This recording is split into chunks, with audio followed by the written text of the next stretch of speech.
सरगुजा की छोटी सी बच्ची स्तुति जायसवाल ने संगीत के क्षेत्र में बड़ा मुकाम हासिल किया है। स्तुति महज 13 वर्ष की है और सूरजपुर जिले के भटगांव डीएवी में कक्षा 8वीं की छात्रा है। संगीत के प्रति अपनी लगन के कारण आज स्तुति ने reality show HDFC life young star season 2 में प्रवेश पा लिया है। आप सभी के दुआओं से मेरा HDFC life young star season 2 में मेरा सिलेक्शन हो गया है और अगर आप सभी की दुआएं मेरे साथ रहेंगी तो फिर मैं फ़ाइनल तक पहुंच जाऊंगी और प्लीज़ मेरे लिए दुआएं करिएगा ताकि मैं आगे तक भी पहुंच सकूं और आप सभी का नाम रोशन कर सकूं।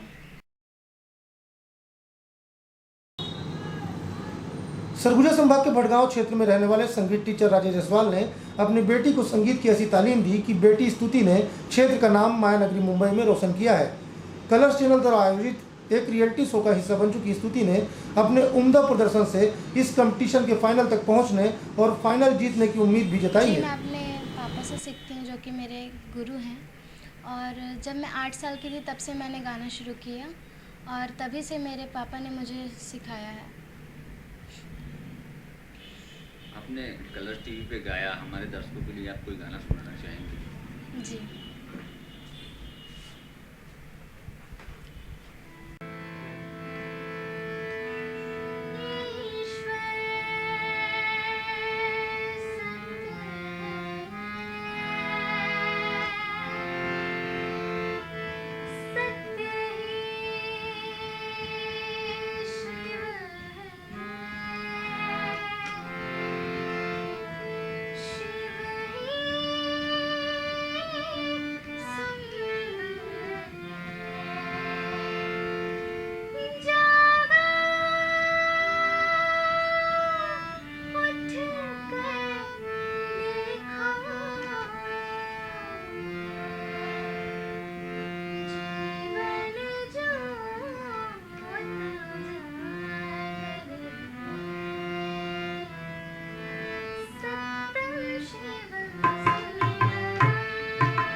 स्तुति के शो के पहले एपिसोड में गाए गए गाने को खूब सराहा गया है।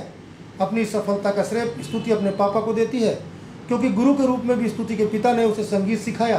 साथ ही स्तुति ने अपने कम उम्र में हर बच्चे को काम के प्रति लगन रखने और माता पिता की इज्जत करने की सलाह भी दी है। मैं ये संदेश देना चाहूँगी सभी को कि अगर आपको उस लाइन में इंटरेस्ट है, अगर आप सभी को उस जिसमें आप आगे बढ़ना चाहते हैं, अगर आपको उसमें इंटरेस्ट है तो उसमें खूब मेहनत करें और कभी अपने मम्मी पापा को कभी ना भूलें जो आपको इतना आगे लेके जा रहे हैं, और हमेशा उस चीज़ के लिए बहुत मेहनत करें।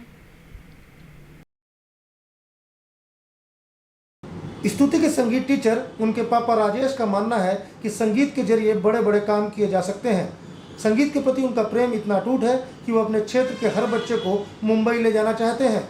हमसे बात करते हुए राजेश ने बताया कि उनकी बेटी के अलावा जिन बच्चों में भी प्रतिभा है उनको वो अपने खर्च पर संगीत सिखाने से कभी पीछे नहीं हटेंगे। कहते हैं कि हर उम्र में प्रोत्साहन की ज़रूरत पड़ती है और मुझे भी ऐसा लगता था कि मेरे काम को सराहना मिले, क्योंकि तब आपको एक नई ऊर्जा मिलती है आपको ऐसा काम करने के लिए।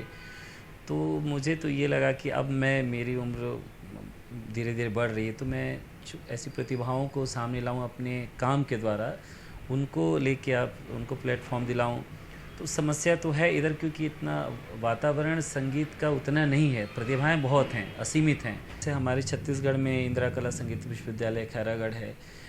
सरकार भी इस तरह से कुछ संगीत की प्रतियोगिताएं सरकार आयोजित करती और समय समय पर कुछ जैसे कोई शास्त्रीय संगीत के प्रोग्राम या कुछ ऐसे प्रोग्राम जिससे बच्चे देखें, क्योंकि बच्चे देख के सीखते हैं, उनके उत्साहवर्धन के लिए ऐसे कोई आयोजन करती तो निश्चित रूप से उससे बच्चे देख के सीखते और रास्ता खुलता फिर बच्चे उसके लिए। फिर बाहर से भी हो सकता था जो संगीत शिक्षक आएँ और यहाँ पे संगीत के प्रचार प्रसार के लिए वो मेहनत करें।